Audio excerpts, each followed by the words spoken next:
All NBA Game 4s are completed, so let's get into it. First one, the Bucks get the clean sweep over the Miami Heat in 4 games, 120-103 final score in the fourth game. This game was pretty ugly for the Heat. They just couldn't get it to go really. They actually outscored the Bucks by 4 in the first quarter, but the Bucks just from then on out, third quarter, the Bucks outscored them by 13 and by 11 in the final quarter. The Bucks got that nice sweep. They're definitely up there for finals contender. Middleton with 20, Antetokounmpo with 20 as well. 25 for Brook Lopez. He was the leading scorer, but he is a center, so that's pretty interesting.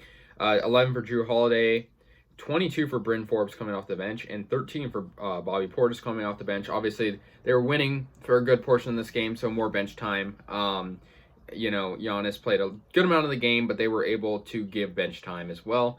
Butler had 12 for Heat, 20 for Adebayo, 13 for Dragic, 14 for Tyler Hero, but nothing much for them. I mean, kind of a letdown. They were in the finals last year, and the Bucks got revenge over them. So the Bucks get that 4-game sweep.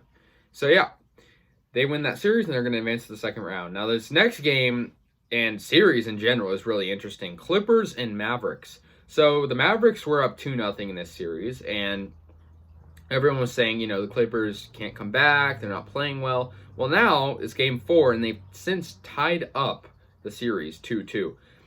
Clippers won game 4, 106-81. I mean, only 81 points. That's pretty pathetic for this Mavericks team. So Kawhi Leonard had 29 points. He was the leading scorer. 10 for Batum, their center. 20 for Paul George. 15 for Reggie Jackson.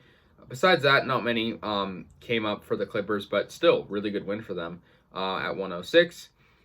As for the Mavericks, only 19 from Luka Doncic. That's not going to win you the game. You need at least 30 from him, and you need Porzingis stepping up, and he actually had 18, but still, Maxi Kleber with no points, 8 for Finney Smith. The series is going to get interesting. I think I'll definitely see a good rest of it. I can't say who's going to win, but I think the Mavericks have momentum on their side. The Clippers have momentum on their side. The Mavericks did, but the Mavericks' momentum has since kind of died down. So we'll see.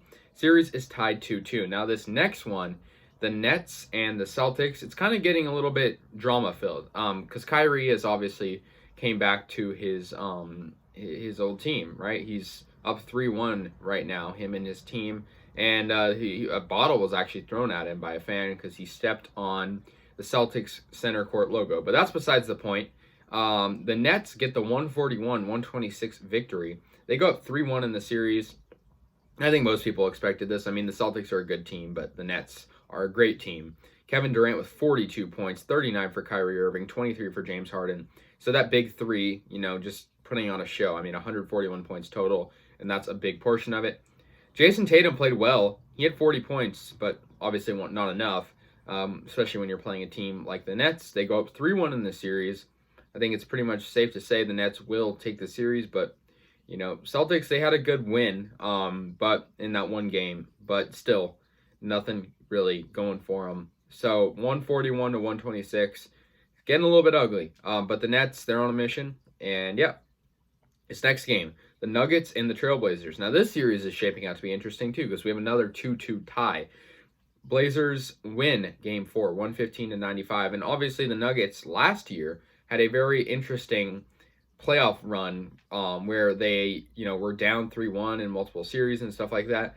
And in this series, they're definitely getting a very big of a challenge because they're playing the Trailblazers who definitely are trying to contend. The third quarter, the Blazers had good defense.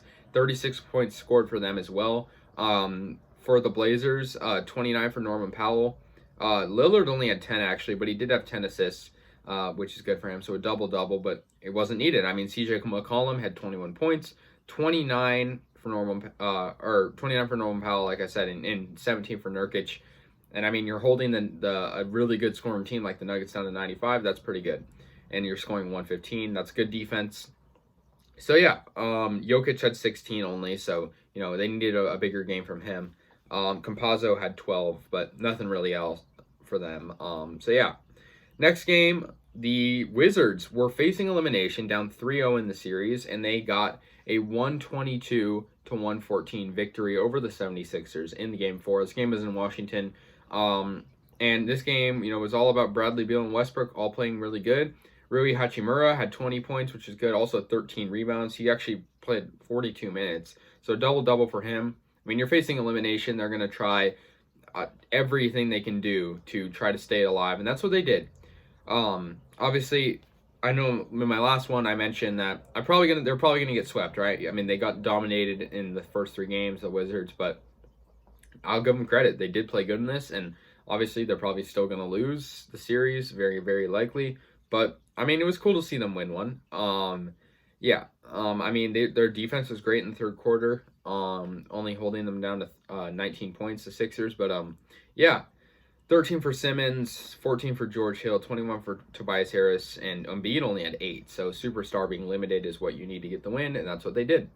Next game, another interesting series, the Suns and the Lakers. So the Lakers lost in their own arena, 100-92 to Phoenix, ties the series up 2-2. Definitely a good series. I think this one could go to 7, possibly. For the Suns, they had 17 from Crowder, 14 from DeAndre Ayton, 17 from Devin Booker, 18 from Chris Paul, 13 from Cameron Payne. In this game, they didn't really have one scorer that was scoring all their points. It was a big collective effort, which is really good for them.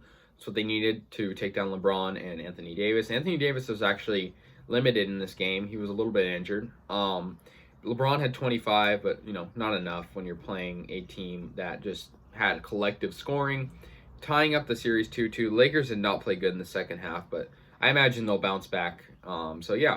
This next series, the Atlanta Hawks and the New York Knicks. Atlanta takes a 3-1 lead with a 113-96 victory in Game 4 at home for them.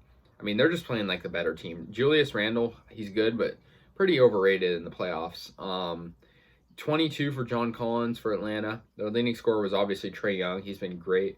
27 points for him, 9 assists. Bogdan Bogdanovic, 12 points for him, 21 from Gallinari. So, I mean, coming off the bench as well. So, that's pretty good. Knicks are just not playing like they did in the regular season. Quite simply, I think they're kind of overrated. I kind of always thought that this whole year. But, that's just me. Like I said, 23 for Randall, 21 for RJ Barrett, 18 for Rose, 12 for Burks. Obi Toppin at 13, but yeah, not enough. They didn't play good in the first half and second half, really. Just not a good game for them. And the Hawks have a commanding 3-1 lead now. Final game, the 1 seed and the 8 seed. The Jazz also take a 3-1 lead over the Grizzlies. It was cool to see the Grizzlies win Game 1, but I think we all kind of knew that the Jazz would kind of take control. They had really good scoring in the second and first half, particularly the third quarter. They had 41 points. Royce O'Neal had 9 points, 13 for Bogdanovic, 12 for Gobert, 30 for Mitchell. Mitchell was great. I'm glad to see him return. He's a good player. 24 for Jordan Clarkson coming off the bench, that 6-man. As for the Grizzlies, 23 for Morant, 21 from Brooks. They've been good, but not enough. They lost by 7. I could see this going to maybe 6 games at the most, but Grizzlies have been just dominated in most of these games. So anyways, guys, it's going to do it. Let me know your thoughts, and see you in the next one.